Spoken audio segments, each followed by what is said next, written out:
Chapter 6. There was someone crying, there was.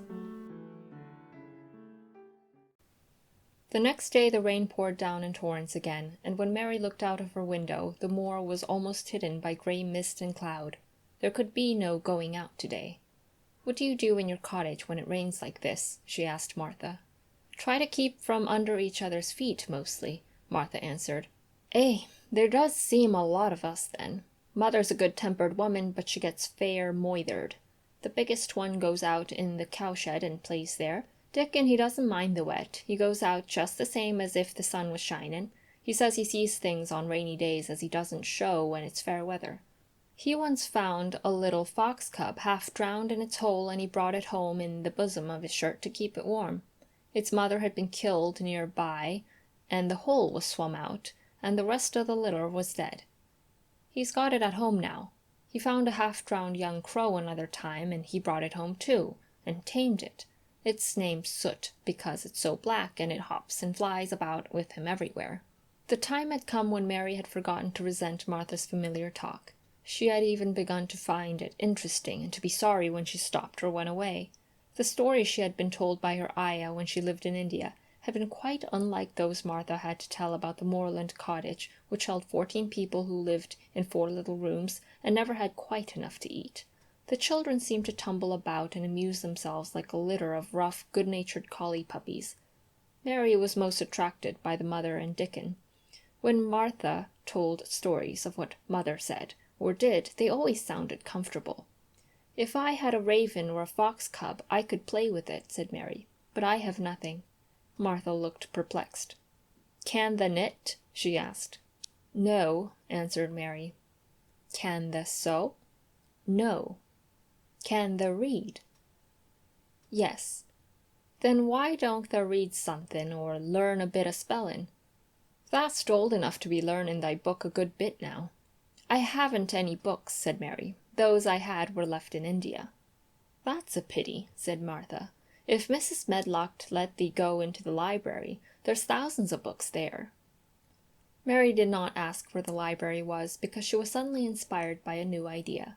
She made up her mind to go and find it herself. She was not troubled about Mrs. Medlock. Mrs. Medlock seemed always to be in her comfortable housekeeper's sitting-room downstairs. In this queer place one scarcely ever saw anyone at all. In fact, there was no one to see but the servants, and when their master was away they lived a luxurious life below stairs, where there was a huge kitchen hung about with shining brass and pewter, and a large servants' hall, where there were 4 or 5 abundant meals eaten every day, and where a great deal of lively romping went on when Mrs. Medlock was out of the way. Mary's meals were served regularly, and Martha waited on her, but no one troubled themselves about her in the least. Mrs. Medlock came and looked at her every day or two, but no one inquired what she did or told her what to do. She supposed that perhaps this was the English way of treating children. In India she had always been attended by her ayah, who had followed her about and waited on her hand and foot. She had often been tired of her company. Now she was followed by nobody, and was learning to dress herself because Martha looked as though she thought she was silly and stupid when she wanted to have things handed to her and put on. "Hasn't thou got good sense?" she said once, when Mary had stood waiting for her to put on her gloves for her. "Our Susan Ann is twice as sharp as thee, and she's only 4-year-old. Sometimes thou looks fair soft in the head." Mary had worn her contrary scowl for an hour after that, but it made her think several entirely new things. She stood at the window for about 10 minutes this morning after Martha had swept up the hearth for the last time and gone downstairs. She was thinking over the new idea which had come to her when she heard of the library. She did not care very much about the library itself, because she had read very few books. But to hear of it brought back to her mind the 100 rooms with closed doors. She wondered if they were all really locked, and what she would find if she could get into any of them. Were there 100 really? Why shouldn't she go and see how many doors she could count? It would be something to do on this morning when she could not go out. She had never been taught to ask permission to do things, and she knew nothing at all about authority, so she would not have thought it necessary to ask Mrs. Medlock if she might walk about the house, even if she had seen her. She opened the door of the room and went into the corridor, and then she began her wanderings. It was a long corridor, and it branched into other corridors, and it led her up short flights of steps which mounted to others again. There were doors, and there were pictures on the walls. Sometimes they were pictures of dark, curious landscapes, but oftenest they were portraits of men and women in queer, grand costumes made of satin and velvet. She found herself in one long gallery whose walls were covered with these portraits. She had never thought there could be so many in any house. She walked slowly down this place and stared at the faces which also seemed to stare at her. She felt as if they were wondering what a little girl from India was doing in their house.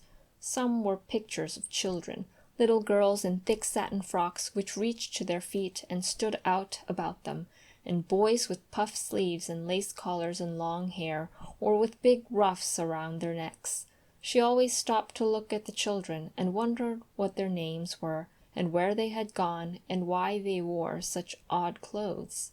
There was a stiff, plain little girl rather like herself. She wore a green brocade dress and held a green parrot on her finger. Her eyes had a sharp, curious look. "Where do you live now?" said Mary aloud to her. "I wish you were here." Surely no other little girl ever spent such a queer morning. It seemed as if there was no one in all the huge rambling house but her own small self, wandering about upstairs and down through narrow passages and wide ones, where it seemed to her that no one but herself had ever walked. Since so many rooms had been built, people must have lived in them, but it all seemed so empty that she could not quite believe it true. It was not until she climbed to the second floor that she thought of turning the handle of a door.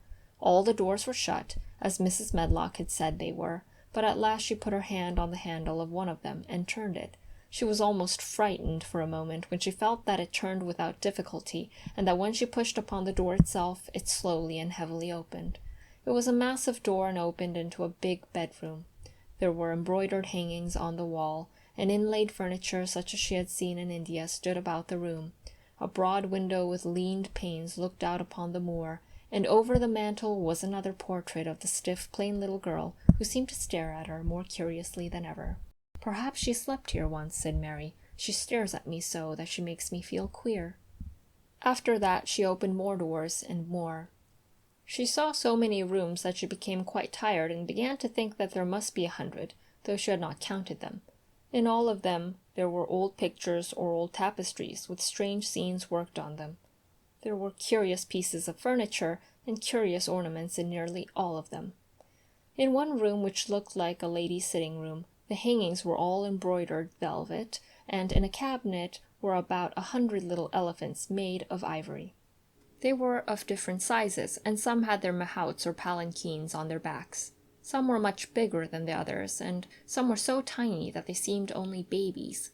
Mary had seen carved ivory in India, and she knew all about elephants. She opened the door of the cabinet and stood on a footstool and played with these for quite a long time. When she got tired, she set the elephants in order and shut the door of the cabinet. In all her wanderings through the long corridors and the empty rooms, she had seen nothing alive, but in this room she saw something. Just after she had closed the cabinet door, she heard a tiny rustling sound. It made her jump and look around at the sofa by the fireplace, from which it seemed to come. In the corner of the sofa there was a cushion, and in the velvet which covered it there was a hole, and out of the hole peeped a tiny head with a pair of tightened eyes in it. Mary crept softly across the room to look.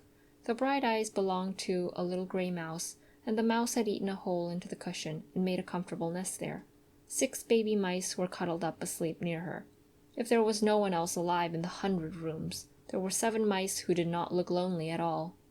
"If they wouldn't be so frightened, I would take them back with me," said Mary. She had wandered about long enough to feel too tired to wander any farther, and she turned back. 2 or 3 times she lost her way by turning down the wrong corridor, and was obliged to ramble up and down until she found the right one, but at last she reached her own floor again, though she was some distance from her own room, and did not know exactly where she was. "I believe I have taken a wrong turning again," she said, standing still at what seemed the end of a short passage with tapestry on the wall. "I don't know which way to go. How still everything is!" It was while she was standing here, and just after she had said this, that the stillness was broken by a sound. It was another cry, but not quite like the one she had heard last night. It was only a short one, a fretful childish whine, muffled by passing through walls. "It's nearer than it was," said Mary, her heart beating rather faster, "and it is crying." She put her hand accidentally upon the tapestry near her, and then sprang back, feeling quite startled. The tapestry was the covering of a door, which fell open and showed her that there was another part of the corridor behind it, and Mrs. Medlock was coming up it with her bunch of keys in her hand and a very cross look on her face. "What are you doing here?" she said, and she took Mary by the arm and pulled her away. "What did I tell you?" "I turned round the wrong corner," explained Mary. "I didn't know which way to go, and I heard someone crying." She quite hated Mrs. Medlock at the moment, but she hated her more the next. "You didn't hear anything of the sort," said the housekeeper. "You come along back to your own nursery, or I'll box your ears." And she took her by the arm and half pushed, half pulled her up one passage and down another, until she pushed her in at the door of her own room. "Now," she said, "you stay where you're told to stay, or you'll find yourself locked up. The master had better get you a governess, same as he said he would. You're one that needs someone to look sharp after you. I've got enough to do." She went out of the room and slammed the door after her, and Mary went and sat on the hearth rug, pale with rage. She did not cry, but ground her teeth. There was someone crying. There was, she said to herself. She had heard it twice now, and sometime she would find out. She had found out a great deal this morning. She felt as if she had been on a long journey, and at any rate she had had something to amuse her all the time, and she had played with the ivory elephants, and had seen the gray mouse and its babies in their nest, in the velvet cushion.